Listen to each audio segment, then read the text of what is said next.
Hello friends, I am Aditya Kidari. आज का topic start करने से पहले एक छोटी सी अनाउंसमेंट।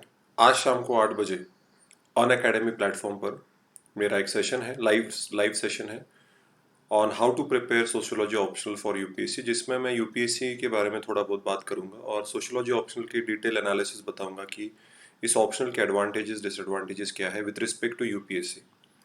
ऐसे मेरे 10 सेशंस हैं 3 अगस्त से 14 अगस्त तक, शाम को 8 बजे। सैटरडे संडे को छुट्टी है, इसके लिए उस दिन लेक्चर्स नहीं है शाम को 8 बजे। ये सब कुछ फ्री है, there is no money involve. आप रजिस्टर करिए और मैं डिस्क्रिप्शन बॉक्स में इसके रजिस्ट्रेशन लिंक डाल दूंगा। तो चलिए आज का टॉपिक स्टार्ट करते हैं।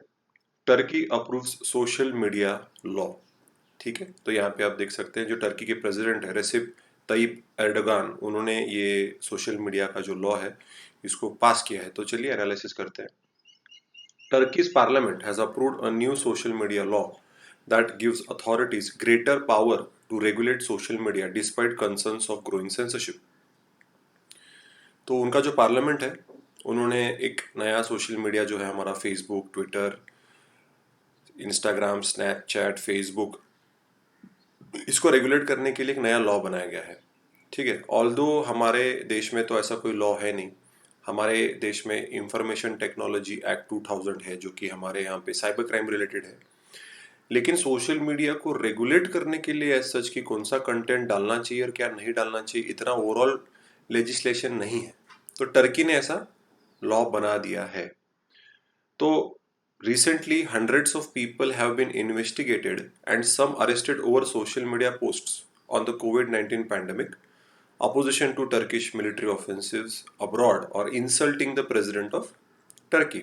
तो हमें भी ये आज हम भी देख सकते हैं टर्की में भी यही हो रहा है कि जो कोविड-19 पैंडमिक की वजह से सारी दुनिया में एक तरीके से लॉकडाउन चल रहा है, तो वहाँ पे सोशल मीडिया पे लोग ज़्यादा ही एक्टिव हो गए हैं। और गवर्नमेंट अगर कुछ भी इनिशिएटिव लेता है तो एक तो उसके बारे में अगर फेवर कर रहे हैं तो उसके लिए फेवर में कमेंट्स करते हैं, या अपोजिशन कर रहे हैं तो गाली गलौज तक कर देते हैं। तो चाहे वो हमारे मोदी साहब हो या कोई पॉलिटिशियन हो या किसी स्टेट के सीएम हो, चीफ मिनिस्टर हो, या टर्की के प्रेसिडेंट हो, तो उनके गाली गलौज करना तो गलत बात है। गाली गलौज करना गलत बात है, गंदी लैंग्वेज डिफेमेशन करना गलत बात है। तो या कोर्ट के खिलाफ कुछ बोल रहे हो, कोर्ट का कोई डिसीजन आया है उसके खिलाफ अगर आप कुछ बोल रहे हो और आपकी लैंग्वेज बिल्कुल एक्सेप्टेबल नहीं है, तो उसको तो रेगुलेट करने के लिए ज़रूरी है। तो टर्की ने ये सोच के इसको कंट्रोल में लाने के लिए उन्होंने एक लॉ पास किया। Turkey leads the world in removal request to Twitter with more than 6,000 demands in the first of 2019। तो टर्की देख सकते हैं, तो जो ट्विटर को सबसे ज़्यादा, ये टर्की ही ऐसा देश है जो बहुत कंट्रोल करता है। हमारे देश में ट्विटर में कंट्रोल करने के लिए कुछ नहीं है। हमारे जो लॉ इन्फोर्समेंट एजेंसीज है, पुलिस डिपार्टमेंट, साइबर सेल, वो भी कहते हैं कि एक बार एक ट्वीट हो जाती है उसको वायरल होना रोकना नामुमकिन है, क्योंकि उसको शेयर पे शेयर लोग करते जाते हैं और जितना वो ट्वीट शेयर होगा उतना उसको रेगुलेट करना, उसको पूरी तरीके से ट्विटर इस प्लेटफॉर्म से डिलीट करना नामुमकिन हो जाता है। और जब तक उसको डिलीट कर भी दोगे उसका इम्पैक्ट सोसाइटी पे हो जाता है। More than 408,000 websites are blocked in Turkey, मतलब 408,000 वेबसाइट्स टर्की ने ब्लॉक कर दिए हैं। हमने तो अभी फिलहाल कोई ऐप्स हैं, चाइनीज ऐप्स, जिनको हमने ब्लॉक किया है। थोड़े बहुत पॉर्न के वेबसाइट्स हैं जिनको हमने ब्लॉक किया है। पाकिस्तान के कोई तो वेबसाइट्स हैं उनको बैन किया है, जिसकी वजह से हमारे देश में हैकिंग हो सकती है। तो टर्की अगर आप देखोगे तो वहाँ पे बहुत ज़्यादा वेबसाइट्स को ब्लॉक किया गया है। Only Encyclopedia Wikipedia was blocked for nearly 3 years before Turkey's top court ruled that the ban violated the freedom of speech and expression। देखिए, विकीपीडिया तक बैन कर दिया, तो ये ज़्यादा हो रहा है। मतलब दिस इज टू मच। जहाँ पे आप अनरीजनेबल जब रिस्ट्रिक्शंस लाते हो, तो हमारे संविधान में, इंडियन कॉन्स्टिट्यूशन में भी क्लियरली बताया है कि आपको freedom of speech and expression है। Article 19(1)(a of the Indian Constitution clearly speaks about freedom of speech and expression, but it is not absolute. It is having a lot of restrictions under Article 19 Clause 2। Contempt of court, defamation, किसी को आप defame नहीं कर सकते, किसी को sovereignty of the country, security of the country, public interest, morality, hate speech, ये इनके खिलाफ, सेडिशन, इनके खिलाफ आप किसी भी इंसान को रोक सकते हो। लेकिन विकीपीडिया को बैन करना, एनसाइक्लोपीडिया को बैन करना, ये कुछ ज़्यादा हो रहा है। तो यहाँ पे दिस इज अनरीजनेबल। और हमारे देश में अगर ऐसा होता है तो ऑब्वियसली सुप्रीम कोर्ट हमारा भी यही बोलेगा कि ये गलत है। जिस तरीके से टर्की के भी जो टॉप कोर्ट है, सुप्रीम कोर्ट है वहाँ का, उन्होंने भी यही कहा कि ये बैन जो है इसको हटाना चाहिए। की प्रोविजंस, तो ये जो लॉ है इनका, इनके की प्रोविजंस के बारे में बात करते हैं। It requires major social media companies such as Facebook and Twitter to keep representative offices in Turkey to deal with complaints against content on their platforms। तो देखिए, अगर आपको टर्की में अगर आपको आपकी जो वेबसाइट है वो चलानी है, आपको अपना ऐप अगर चलाना है, तो आपका एक लोकल ऑफिस रहेगा टर्की में। तो अगर कोई कंप्लेंट आती है लोकली, तो उनको आप इस जो उनका जो लोकल ऑफिस होगा टर्की के अंदर, उस वहाँ पे जाके लोग कंप्लेंट कर सकते हैं, जिसके लिए मैं भी I am also okay with it. अगर फेसबुक और ट्विटर इंडिया में उनके ऑफिसेज होने चाहिए जहाँ के उनके डायरेक्ट रिप्रेजेंटेटिव्स होंगे, जो अमेरिका में बैठे होते हैं, और वो तो यहाँ आते नहीं, हमें वहाँ जाना पड़ता है, तो वो उन्होंने यहाँ पे आना चाहिए, ताकि हमारी कोई अगर कंप्लेंट हो देन हम उनको कंप्लेंट कर सके और वो कंटेंट हटा सके। अगर वो ऑब्जेक्शनेबल है, अगर वो अनरीजनेबल है, इरेशनल है, कम्युनल है, ऑब्वियसली उसको हटाना चाहिए। हेट स्पीच, सेडिशियस हो तो ऐसी चीज़ों को हटाना चाहिए जल्द से जल्द। If a social media company refuses to designate an official representative, the legislation mandates steep fines, advertising bans and bandwidth reductions। तो अगर नहीं आते हैं वो लोग, अपना ऑफिस वहाँ पे नहीं क्रिएट करते, नहीं डेवलप करते, उनका खुद का रिप्रेजेंटेटिव अगर यहाँ नहीं आता है, देन उनको फाइन लग सकती है। वो अगर उनकी एडवर्टाइज नहीं कर सकते, उनकी जो बैंडविड्थ है वो कम कर दी जाएगी, जिसकी वजह से उनका जो एक्सेसिबिलिटी है, लोगों को उनको एक्सेसिबिलिटी ज़्यादा नहीं मिल पाएगी, तो इस तरीके से उन पर फाइन लगाया जाएगा। ठीक है, with the court ruling bandwidth would be halved, अगर पूरी आधी कर दी जाएगी, एंड देन कट फर्दर, और उसको कम करते जाएंगे और फाइनली उसको पूरी तरीके से बैन कर देंगे, अगर उनका कोई रिप्रेजेंटेटिव, ऑफिशियल रिप्रेजेंटेटिव वहां उस देश से इस देश में नहीं आता।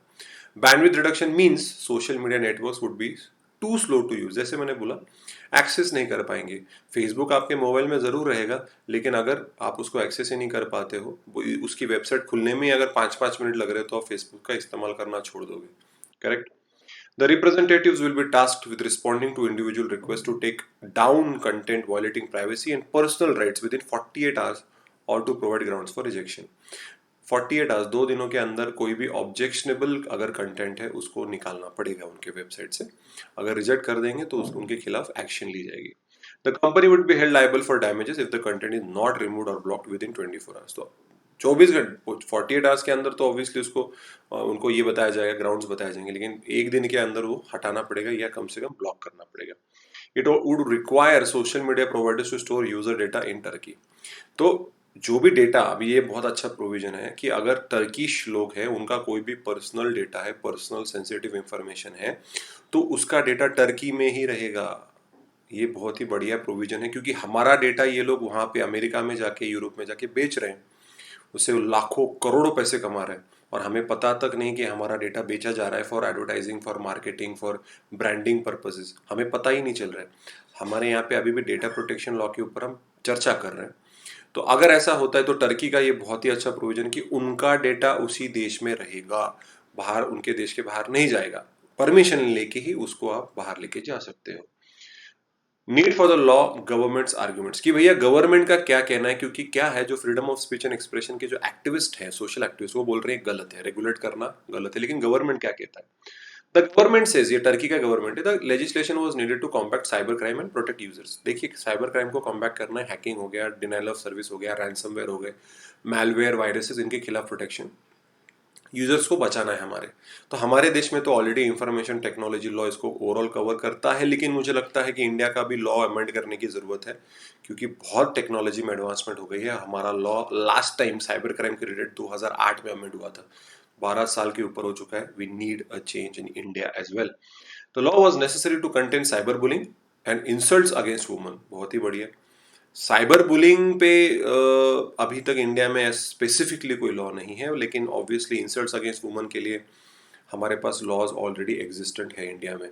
तो ये हम टर्की से सीख सकते हैं। नहीं, ये नहीं बता रहा हूँ कि ओवरऑल आप सब कुछ कॉपी कर लीजिए, लेकिन उनसे इंस्पायर होकर जरूर आप 1-2 provision certainly information technology act में अमेंड कर सकते हैं, ऐड कर सकते हैं। कंसर्न्स क्या है, देखिए, the new law is being called the censorship law. और देखिए, सेंसरशिप किसी की तरह की होती है तो उसके खिलाफ लोग खड़े हो जाते हैं। लोग कहते हैं कि it is limiting the freedom of expression in a country where the media is already under tight government control and dozens of journalist are in jail. अब टर्की में बहुत सारे, जैसे मैंने बोला, 408,000 वेबसाइट्स ब्लॉक कर दिए गए हैं। वहाँ का जो मीडिया है वो पूरा गवर्नमेंट के कंट्रोल में है। जर्नलिस्ट को जेल में डाल दिया गया है। तो अगर ऐसा होता है, तो अगर इंडिया की सिचुएशन देख लेंगे तो पता ही नहीं चलेगा। पता ही नहीं चलेगा। अभी सुशांत सिंह राजपूत की केस देख लेंगे, अगर मीडिया को बोला नहीं दे फ्रीडम नहीं देंगे बोलने का, तो लोगों को पता कैसे चलेगा कि क्या चल क्या रहा है। उनको अगर नहीं, तो गवर्नमेंट जो बोलेगी वही सही है, तो ये भी गलत है। गवर्नमेंट भी मीडिया को कंट्रोल नहीं कर सकता। Free media is necessary for a country which is a democracy, which needs to grow, which needs to mature. तो सेंसरशिप तो यार हमारे देश में फिल्म्स में सेंसरशिप होती है, सिर्फ pre censorship. Otherwise normally release होने के बाद उसकी सेंसरशिप की जाती है इंडिया में, कि अगर वो डिफेमेटरी है, अगर वो insulting against woman, children, orphans, old age people, मजाक उड़ाया जा रहा है, तो उनको हम हटाते हैं। लेकिन जर्नलिस्ट को जेल होना, गवर्नमेंट पूरा मीडिया कंट्रोल करना, ये गलत है। ये अगर करोगे तो डेमोक्रेसी उस देश में खत्म हो जाएगी। जो पार्टी इन पावर है वो पूरी तरीके से डिक्टेटर की तरह बिहेव करने लगेगी। The law would be used to remove content critical of the government rather than to protect users. सही है। गवर्नमेंट को प्रोटेक्ट, जो भी अगर कोई इंफॉर्मेशन आती है जो कि गवर्नमेंट के खिलाफ हो, गवर्नमेंट के इंटरेस्ट के खिलाफ हो, पॉलिटिकल पार्टी इन पावर के इंटरेस्ट के खिलाफ हो, तो ऑब्वियसली वो कंटेंट वो हटा देंगे। अगर गवर्नमेंट पूरी तरीके से कंट्रोल करे, लोगों को पूरा पिक्चर पता ही नहीं चलेगा। और ये बोल रहे हैं कि हम यूजर्स को प्रोटेक्ट करेंगे, तो इतने सालों से क्या कर रहे हो? यूजर्स को प्रोटेक्ट नहीं कर रहे, सडनली यूजर को प्रोटेक्ट कर रहे हो ना कुछ तो इसमें वहाँ की जो जुडिशरी है, हमारी जुडिशरी तो काफी अलर्ट रहती है, लेकिन वहाँ की जुडिशरी, उनको अलर्ट रहना बहुत जरूरी है। This is a clear violation of the right to freedom of expression online and contravenes international human rights law and standards.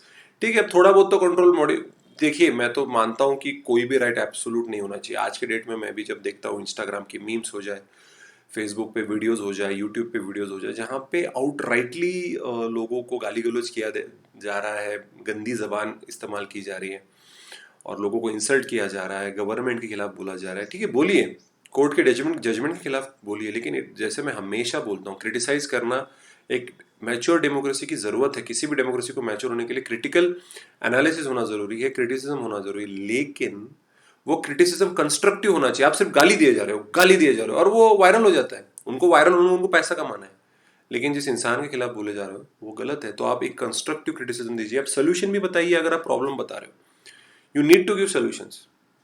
जैसे कि अगर मैं इंडिया का एग्जांपल ले लूँ कोविड-19 का, कि लॉकडाउन हटा दीजिए, ठीक है भाई, लॉकडाउन हमने हटा दिया। अगर बढ़ते, वैसे भी बढ़ ही रहे हैं लॉकडाउन में, लॉकडाउन होने का बावजूद लोगों को कोरोना हो रहा है, तो क्या करें? आप सोल्यूशन दीजिए। You have to give a suggestion which is practical. मुझे तो कोई सजेशन नहीं लग रहा है, मुझे तो यही है भाई, हर एक individual should take care of his own hygiene, maintain social distancing and everything is which is given guidelines. कर रहे हैं हम लोग? नहीं कर रहे हैं। Be honest with yourself. जो कर रहा है, आई टोटली रिस्पेक्टेड इंडिविजुअल, पर जो नहीं कर रहा है उनका क्या?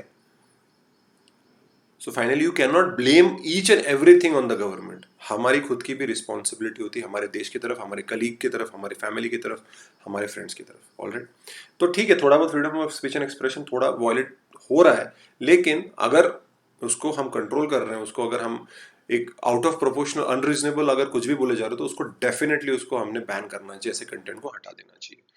So that was the video guys. आपको अच्छा लगे तो लाइक करिए, शेयर करिए, कमेंट करिए अगर कोई भी डाउट होगा तो। And once again, today at evening 8 o'clock on Unacademy I have a session. It's a live session, you can chat with me. मैं डिस्क्रिप्शन बॉक्स में लिंक डाल दूंगा। मेरा 10 सेशन है, टोटली फ्री है, कोई पैसा इन्वॉल्व नहीं है, कुछ नहीं। I am doing it for free of cost. Sociology optional के बारे में डिटेल में हम जाएंगे, लेकिन आज का सेशन ओवरऑल यूपीएससी और सोशोलॉजी ऑप्शनल के बारे में स्पेसिफिकली होगा। कल का सेशन में, कल के वीडियो में बताऊंगा। तब तक के लिए आदित्य केदारी साइनिंग आउट। जय हिंद।